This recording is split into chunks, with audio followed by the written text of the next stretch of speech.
જામીન મળ્યાના થોડા જ દિવસો થયા છે ત્યાં ફરી એકવાર રાજકોટમાં હિટ એન્ડ રનની ઘટના સામે આવી છે।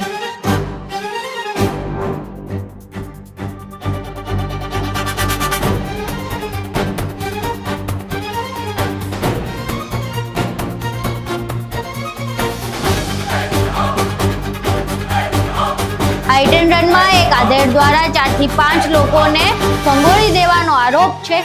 આખી ઘટના શું છે તેના વિશે વિગતે ચર્ચા કરવી છે। નમસ્કાર, તમે જોઈ રહ્યા છો ચક્રવાત, હું આપની સાથે એમ।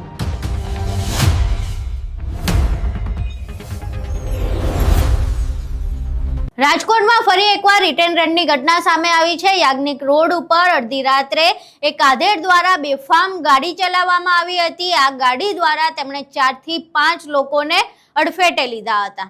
આ 4 થી 5 લોકોમાં હજુ સુધી કોઈનું મૃત્યુ નથી થયું, પરંતુ તમામ લોકો ગંભીર ઇજાગ્રસ્ત થયા છે।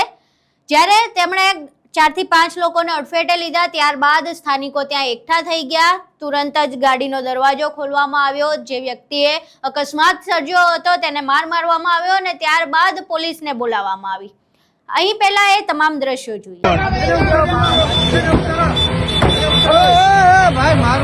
भाई सांभळो मारो मत भाई भाई भाई पुलिस ने बोला लो 100 नंबर बोलावो मारो मत खोटी रीते भाई दादा ने मारो मत ने एटा उतारी दे गाड़ी लई લે आगे नहीं રાખી દો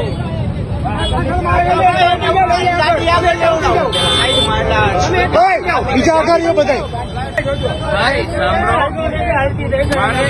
अरे वहाँ धक्को मारे तो मारो पण હવે બ્રેક તો મારો પણ મારે ઓપરેશનમાં એક મારે તાત્કાલિક પહોંચવાનું છે મારું કેટલા જણાને ઉડાડ્યા તમે બટોયો ભાઈ ધ્યાન રાખજો ભાઈ કામ કરો મારકૂટ કરો માં ભઈલા પોલીસને બોલાવી લે 100 નંબર બોલાવો ભાઈ વડે તમે હવે બેફસંડી બંધ કરો ગાડી સાઈડમાં મૂકો ને ખોટું ટ્રાફિક ન કરો અત્યારે આ બધા લોકો ઉભા છે જોવા માટે સાંભળો મારી વાત રાખવા તો દિયો બેટા અરે બેન સાઈડમાં રહો ને બધા યાર અરે સાઈડમાં રાખવા તો દિયો આ રાખો તમે રાખો કે હું રાખું અરે પ્રભુ તમે હાથમાં રાખો તમે ગાડી બંધ કરો પહેલા અને ગાડી તમે આગળ લ્યો અરે બીજા બધા આગારીઓ ભાઈ બીજા બધા ખોટી ગરદી ન કરો ભાઈ નહીં ડેડ આગળ કોઈ નહીં ડેડ તમે કયો યાર આગળ લઈ લ્યો ફટાફટ સાઈડમાં રહો આગારીઓ બધાને તો ઉડતા પડશે તમે ઉપર બધા ઉભા રહ્યો નીકળો ને બધા અહીંથી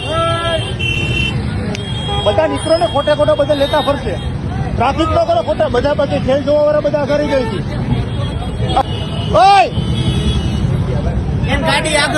સત્સંગ તો કરો માં ગાડી ધક્કો તો મારો કોઈ કાગળ લઈને ખોટો ટ્રાફિક કરો એટલો મોટો ટ્રાફિક કરી બેઠા હો ધક્કો મારો બધા ચાવી કાઢવાની ગાડી ફ્રી કર ભાઈ। અહીં તમે તમામ દ્રશ્યો જોયા। હવે આખી ઘટના જે સામે આવી છે ખૂબ જ ગંભીર છે, કારણ કે જાણે ગુજરાતમાં હિટ એન્ડ રન ખૂબ જ સામાન્ય બની ગયું હોય તેવા અવારનવાર કિસ્સા સામે આવતા હોય છે। વિસ્મય હોય, તથ્ય પટેલ હોય, Vadodara hit and run case હોય કે આના પહેલા રાજકોટમાં જ જે એસપી રિંગ રોડ ઉપર થયેલો હિટ એન્ડ રન કેસ હતો તેમાં પણ આ જ પ્રકારની ઘટના હતી। ફરી એકવાર રાજકોટમાંથી હિટ એન્ડ રનની કેસની ઘટના આવી છે। એવામાં પ્રશ્ન થઈ રહ્યો છે કે જે ટ્રાફિક પોલીસો પોતે બદનામ છે કે ગમે તે વાહનને ગમે ત્યારે રોકીને પૈસા પડાવતા હોય છે, ટ્રાફિક પોલીસો આ બાબતે કેમ ચોક્કસ નથી થતા?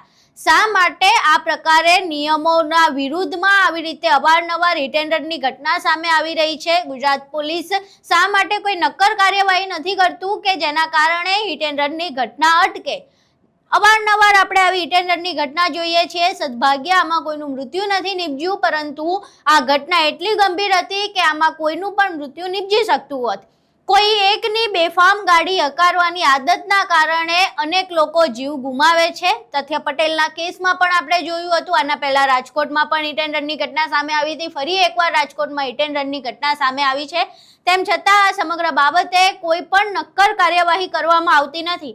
એવું લાગી રહ્યું છે કે પોલીસની નબળી કામગીરીના કારણે જ આ હિટ એન્ડ રન કરનારા જે લોકો છે તેમને પ્રોત્સાહન મળી રહ્યું છે અને કોઈ પણ દાખલો બેસે એવી કાર્યવાહી ન થતા તેઓ આવી રીતે બેફામ ગાડીઓ હકારે છે। આખી ઘટના સામે આવી છે। એ વિડીયો જોયો જેમાં આધેડને પકડવામાં આવ્યો છે, તેમની ગાડી સાઈડ ખસેડવામાં આવી, સ્થાનિકો દ્વારા તેને માર પણ મારવામાં આવ્યો અને પોલીસ પણ બોલાવવામાં આવી। આખી ઘટનામાં તમારું શું માનવું છે? જે પ્રમાણે ગુજરાતભરમાં હિટ એન્ડ રનના કેસ સામે આવી રહ્યા છે તેના વિશે તમારું શું માનવું છે? શું તમારી પાસે ગાડી આવી જાય અને તમારા પપ્પા કે તમારા પાસે રૂપિયા વધી જાય એટલે તમને કોઈની પણ સાથે અકસ્માત કરવાનો કે તેનો જીવ લેવાનો અધિકાર મળી નથી જતો?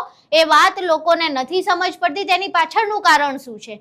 આખી ઘટનામાં તમારા મંતવ્યો અમને કોમેન્ટ બોક્સમાં જરૂર જણાવજો. વિડીયો પસંદ આવ્યો હોય તો વિડીયોને લાઇક કરજો, શેર કરજો અને અમારી ચેનલને સબસ્ક્રાઇબ કરવાનું ભૂલશો નહીં. નમસ્કાર.